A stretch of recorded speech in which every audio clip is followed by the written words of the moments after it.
ये बहुत ही हमारे लिए एक महत्वपूर्ण स्टेट है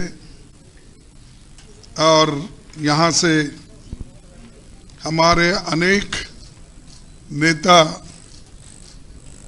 चुन के आए हैं और उन्होंने देश की सेवा की है और आज़ादी के वक्त भी यहाँ पर पंडित जवाहरलाल नेहरू जी को जो पटनायक साहब का सपोर्ट मिला तो इसीलिए हम आज़ादी को हासिल करने में कामयाब हो गए। तो ऐसा एक महत्वपूर्ण स्टेट है, ऐसे स्टेट में हम को जरा ये 24 वर्ष से धक्का लगा है कांग्रेस को और यहाँ पर आज नवीन पटनायक जी 24 वर्षों के लंबे कार्यकाल उनकी बहुत बड़े अरसे से काम कर रहे हैं, लेकिन इतने दिन काम करने के बाद और उन्होंने जिनके साथ काम किया वो भी कम से कम 10 साल से मोदी जी उनके साथ ही है। उन्होंने इस राज्य के भलाई के लिए एक होकर काम कर रहे हैं ऐसा हम पहले सोचे थे, लेकिन वो खरे नहीं उतरे। वो अब उनका एक दूसरे का जो ओपनली झगड़ा चल रहा है उससे मालूम होता है कि हमारे उड़ीसा स्टेट का कितना नुकसान हुआ, क्योंकि बगैर बात करे तुम लोग अंदर से ही एक होकर अपने तख्त की हिफाजत करने के लिए जो कोशिशें की, लेकिन उसका फायदा लोगों को नहीं हुआ। और आमतौर पर यहाँ उड़ीसा में भीषण बेरोजगारी है, दूसरा बेतहाशा महंगाई है।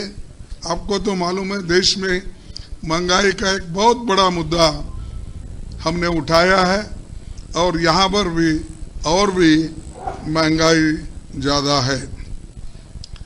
उड़ीसा की पहचान सस्ते मजदूर मुहैया कराने वाला राज्य के रूप में जाना जाता है। वो सब ये लोगों ने बना दिया। यहाँ पर इतना नेचुरल रिसोर्सेस है और यहाँ का रिसोर्सेस बाहर जाके बड़े बड़े कारखाने बनते हैं, बड़े बड़े यानी एम्प्लॉयमेंट मिलने के जो आसार बाहर होता है, यहाँ पर वो नहीं मिलता। इसको अगर दूर करना है तो हम ये दोनों सरकार को बदलना होगा। और तीसरा, खास करके ये चिटफंड और खनन घोटाले के कारण उड़ीसा सरकार की पहचान एक भ्रष्ट सरकार के रूप में है। तो इसीलिए हम जो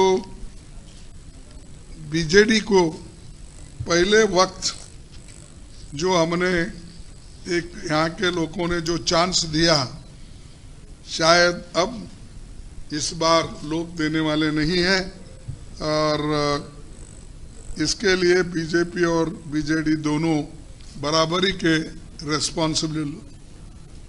रिस्पॉन्सिबिलिटी उनकी है। और तीसरा, युवाओं में भीषणतम बेरोजगारी तो बढ़ रही है, लेकिन इधर उन्होंने कोई ध्यान नहीं दिया। और हम अभी हमारे साथ जो नेता आए थे उनसे पूछताछ करने के बाद यहाँ कम से कम 41% ILO रिपोर्ट के मुताबिक अनएम्प्लॉयमेंट है। तो आप सबसे ज्यादा उड़ीसा में है, तो फिर आप डेवलपमेंट क्या करें? 24 साल एक आदमी एक जगह एक स्थान पर अगर बैठता है, अपने लोगों की चिंता अगर नहीं करता, 41% अनएम्प्लॉयमेंट रखता है, और फिर भी लोगों से वो वोट पूछते हैं, तो किस मुंह से वो पूछते हैं मुझे समझ में नहीं आ रहा। और इनको साथ बीजेपी तो और भी रिस्पॉन्सिबल है, क्योंकि यहाँ के लोगों को तो एक अलग ढंग से उन्होंने बोल कर अपने मदद करने का तो छोड़ दिया, और यहाँ पर कोई मदद ही नहीं किया, सिर्फ उनके चीफ मिनिस्टर के ऊपर छोड़ दिया। लेकिन चीफ मिनिस्टर और दोनों मिलके इस अपने उड़ीसा का मैं क्या कहूँ कि उड़ीसा को बर्बाद करने में इन दोनों का हाथ है। तो हम ये चाहते हैं कि हमारी सरकार, गठबंधन की सरकार, हम जो एक लड़ाई लड़ रहे हैं, ये तो लड़ाई इसके लिए है कि डेमोक्रेसी को बचाने के लिए, संविधान को बचाने के लिए, और एक होकर इस देश को रखने के लिए, और तीसरा कि जो आज कल हेट स्पीचेस करके समाज में जो डिवीजन कर रहे हैं मोदी साहब, तो उसके खिलाफ भी हमारी लड़ाई है। और ये बहुत से माइनिंग और अदर जो भी नेचुरल रिसोर्सेस है, उसकी यहाँ पर बहुत लूट हो रही है, और बड़े बड़े जो भी प्लांट्स बने, कुछ भी बने, तो पहले के हैं, इनके तो कोई इसमें हिस्सा नहीं है। तो ये मैं इसलिए कह रहा हूँ कि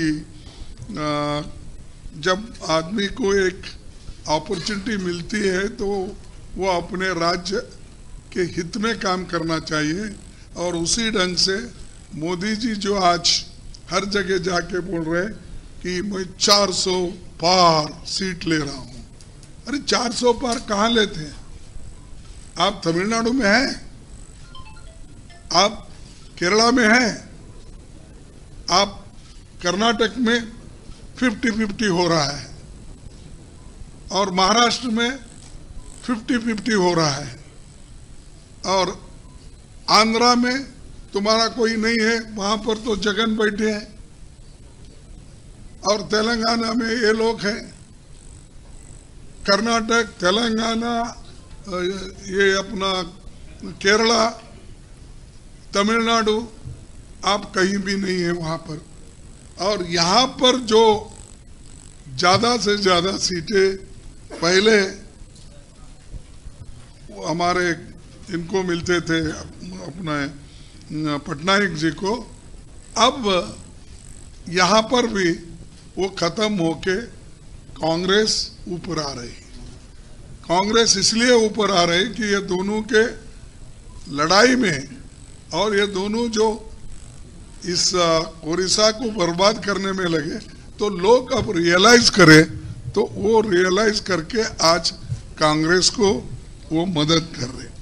उसके बाद हमारी गारंटीज ये है कि मोदी साहब तो बोलते मोदी की गारंटी, ये तो पक्की है, सरकारी है बोलते, लेकिन उन्होंने कभी गारंटी नहीं निभाया। 15 लाख की गारंटी उन्होंने निभाई, 2 करोड़ नौकरियां सालाना देने का उन्होंने निभाया, किसानों की आमदनी डबल करने का उन्होंने निभाया, और उसी तरह जो उन्होंने कहा वो एक भी नहीं करे। फिर अब गारंटी बोल रहे, अरे तुम्हारी गारंटी देश के लिए कुछ भी नहीं है।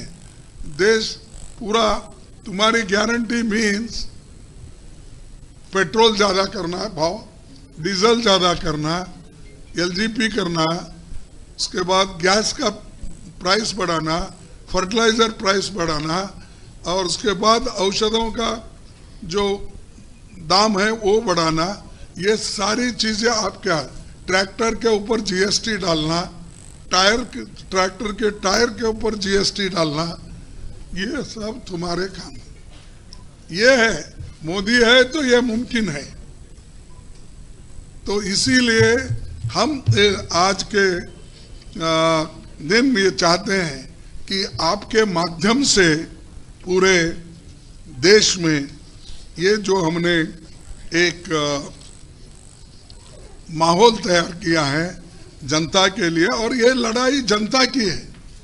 जनता खुद लड़ रही है मोदी के खिलाफ। जनता उठी है, नौजवान उठे हैं, वो लोग लड़ रहे हैं। और उसी लिए तो हमने 5 न्याय और 25 गारंटी हमने तैयार की है। खास करके युवा न्याय, नारी न्याय, किसान न्याय, श्रमिक न्याय और जनगणना के आधार पर लोगों को मदद करना। और उसी लिए तो जातीय जनगणना करके लोगों को जो मदद कर सकते हैं वो करने के लिए हम कटिबद्ध हैं, हम फर्म हैं, वैसा हम पूरा करेंगे। उसके बाद में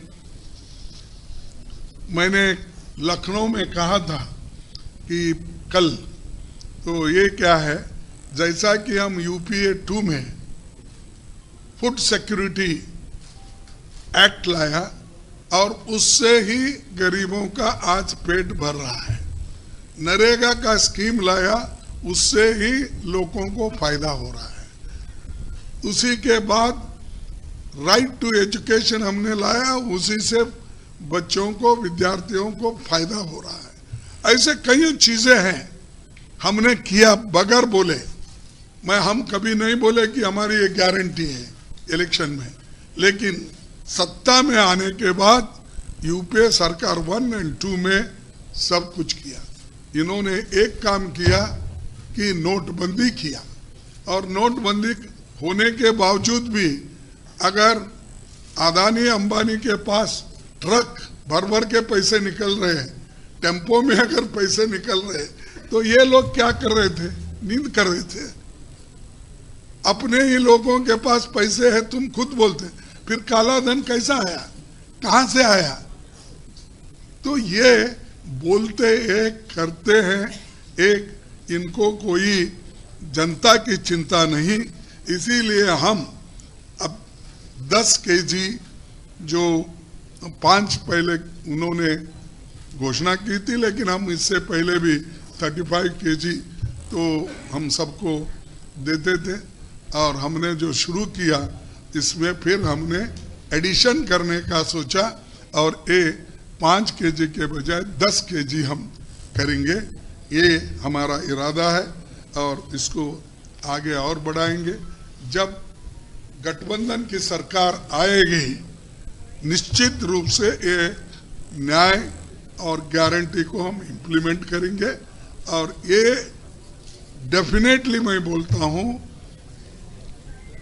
बीजेपी की सरकार केंद्र में नहीं आने वाली है। मैं ये आंकड़े के साथ आपको बताया कि ये स्टेट में तो उनका घट रहा है, ये राज्यों में भी चलेंगे, ये राज्यों में भी उनके घट रहे हैं। अब फर्ज करो कर्नाटक में एक ही सीट थी, हम तो वहां पर 10-12 ला रहे।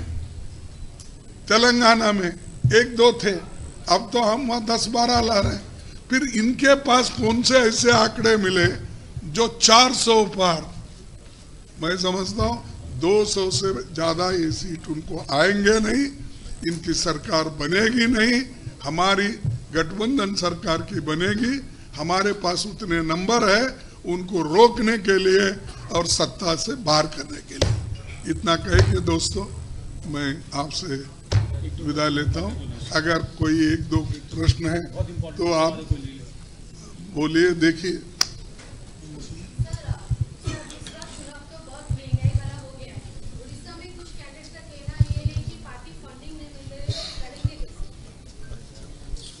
ये देखिए, इसको हमारे को एक तो हमारी अकाउंट बंद कर दिए, हाँ, जो 14 लाख रुपए की कमी थी कई के लिए कि हमने टाइम पे ये नहीं किया। एक मिनट भाई, टाइम पे हमने रिटर्न नहीं भरा और उसमें 14 लाख नहीं दिखाए, तो उन्होंने ये कहा कि तुम 14 लाख नहीं दिखाए, इसीलिए 135 करोड़ रुपए का उन्होंने हमारे ऊपर पेनल्टी लगाया और हमारे ट्रेजरी को ताला डाल दिया, बैंक अकाउंट बंद कर दिए। तो ये लेवल प्लेइंग ग्राउंड तो नहीं है, ये तो सताने का है। और हम गरीबों के तरफ है, हम तो कोई अमीरों के तरफ नहीं उनके जैसा। और ये तो स्टेट ऐसा है, शेड्यूल कास्ट, बैकवर्ड, आदिवासी, ये सब मिलके मैं समझता हूँ 92% होगा। इतना बड़ी संख्या में रहते हुए भी यहाँ के लोग किस वजह से ये देते हैं मुझे मालूम नहीं, लेकिन अब तो सबको समझ गया है। डेफिनेटली हमको वो लोग मदद करेंगे, इस बार हम जरूर आएंगे। Okay, thank you. कितना विधायक वो असेसमेंट हम यहाँ से लेंगे, मैं अकेला नहीं कर सकता क्योंकि हमारी कमेटी भी एक है और हमारे सर्वे भी चल रहे हैं। वो सर्वे के मुताबिक हम इस बार ठीक प्रदर्शन करेंगे। ठीक है, थैंक यू।